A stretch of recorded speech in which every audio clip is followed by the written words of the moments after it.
To which extent does a beginner's body fat determine athletic progress? So if we plot this, I think it would look usually a little bit like this.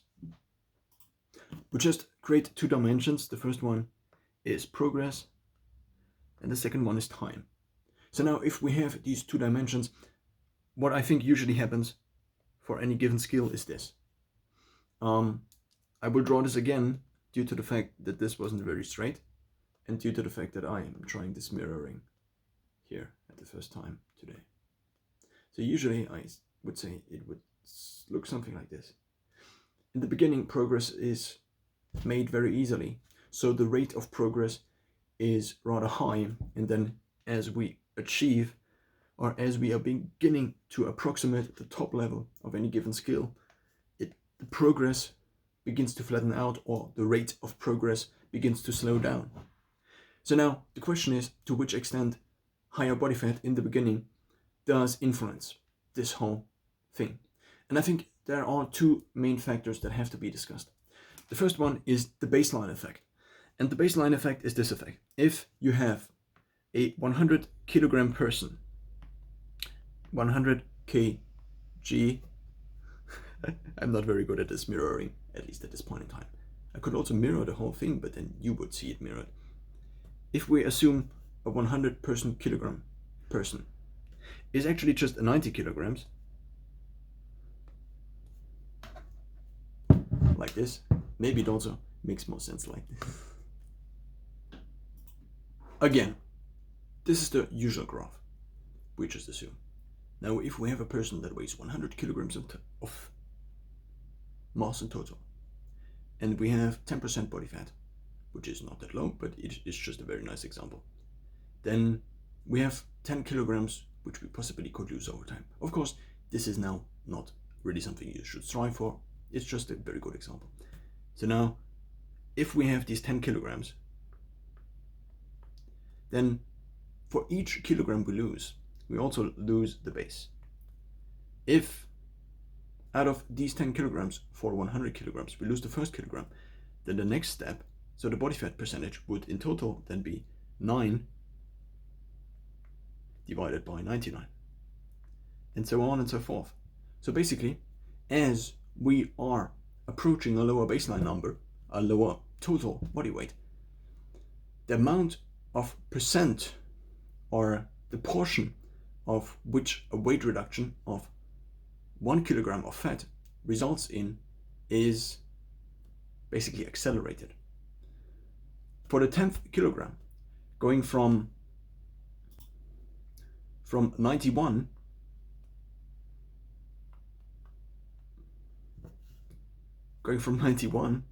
to 90 kilos, then the one thing we have is 1 kilogram divided by now 91, which of course is a different ratio. It is a bigger portion of the total body weight. So now, if we also assume that many sports are kind of dependent on performance per kilogram, you could say, then we just take climbing, for example. If you start out climbing, or simplified, you start out doing pull-ups. With pull-ups, you have to carry your whole body weight. With running, you also have to carry your whole body weight. With swimming, for example, not so much.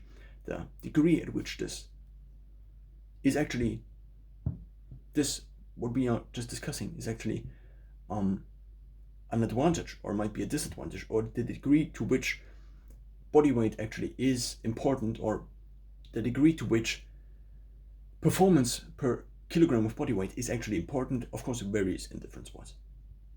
But now, if we assume that a person starts out with 10 kilograms of fat to lose, and of course, this was just a very nice example because the percentages of 100, of course, are equal to 1 kilograms, then I think it would be a reasonable assumption now to say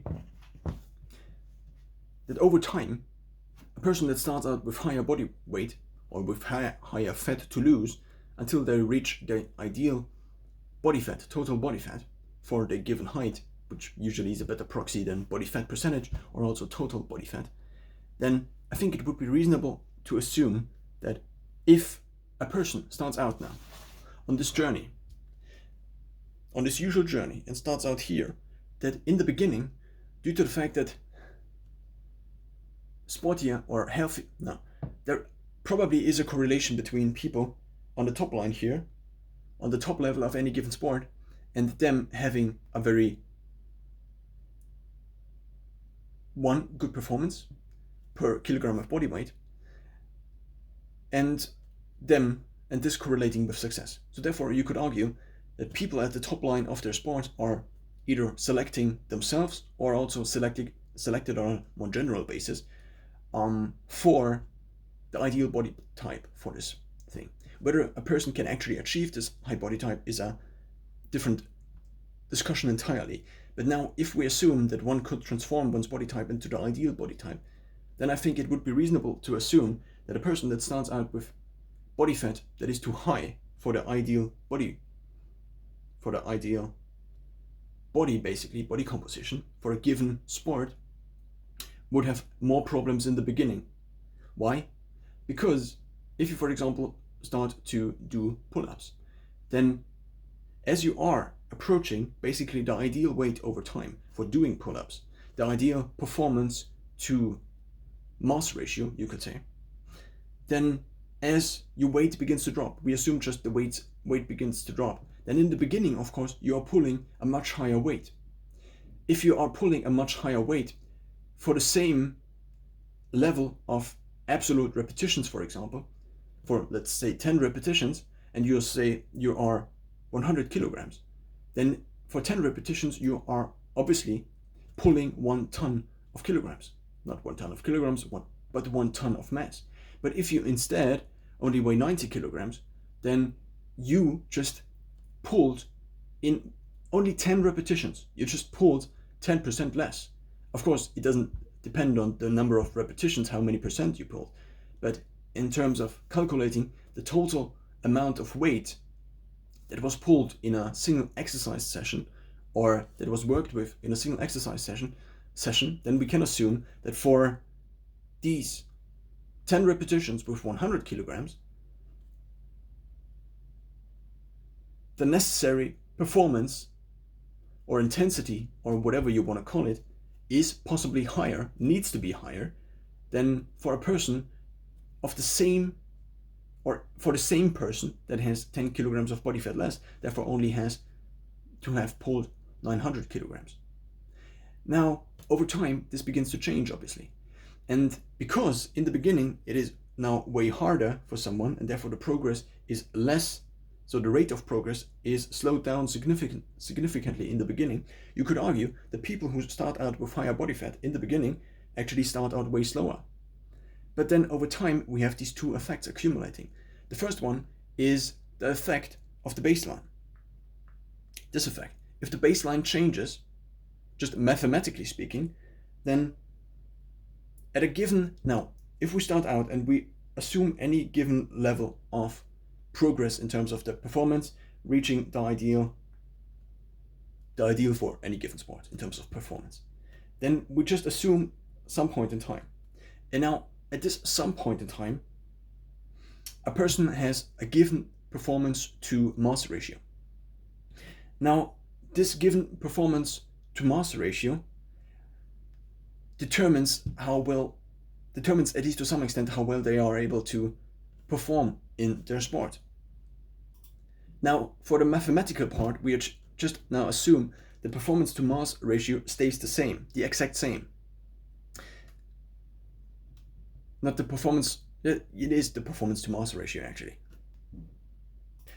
But no, we don't assume the performance to mass ratio stays the same, but we just assume the total performance, the capable performance stays the same. Then as the mass changes, so we have a performance we call P. Usually performance is actually a different symbol. Oh no, it is actually P. Then physically speaking, or physically, and we just call mass M, small m now. Then if the performance is fixed, the performance usually is energy divided by time. So for example, 100 watts is 100 joules per second. The energy of 100 joules can be output in 1 second. This is 100 watts.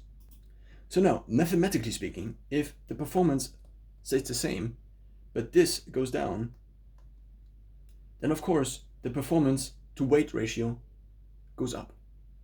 This means that if we assume at any point in time that the performance in total, so basically the performance would not increase any further if we go along in time further, then just getting rid of the weight already increases now with continuing time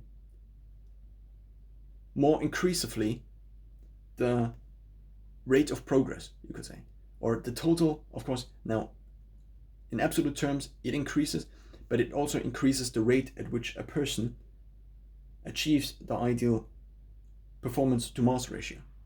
That's the mathematical side. But the other side is, of course, that the performance to mass ratio also determines the outcome, more or less, of training sessions. This means that a given person has to train much harder in the beginning, theoretically. For let's just say something is fixed in distance. Let's say it is running. And this person now has to run a certain amount of kilometers. Let's say this person wants to run 10 kilometers. Now, for the 10 kilometers this person runs, of course, he or she has to carry, again, his or her own weight. And for every step, he has to carry a portion of his own weight. Of course, he also propels him forward and doesn't have to jump all the time. And of course, as discussed already, different sports have different requirements for performance to weight ratio. But now, if we assume a certain time for these 10 kilometers, let's just assume it's 30 minutes for these 10 kilometers. And if now a person that has more body fat wants to achieve the same performance, which now can be very easily measured in how much time it took for these people to do the 30, not the 30 minutes, but the 10 kilometers, then of course, the lower the time for the 10 kilometers, the better the performance. In terms of kilometers, it doesn't really matter how tall a person is. It doesn't really matter how much a person weighs, at least in the total performance. But for this person, obviously, it does matter, because the lighter a person is, the more, of course, or the lighter a person is, the lighter it is to achieve a certain good outcome. So now, if we have this person, and this person has now a 10 kilogram weight vest on them, which also could be fat, then this person now over time again, not in this time of the 30 minutes, but over time as this person trains and wants to be better again, and therefore increase their performance again, this person in the beginning has to weigh, I would argue, way harder. So we again, I just made it the wrong way.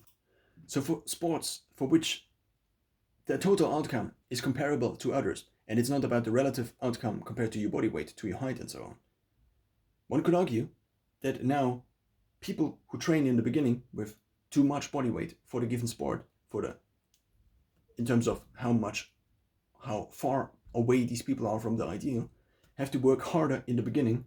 Therefore, the rate of progress is actually less in the beginning, but then achieve an accelerating effect actually.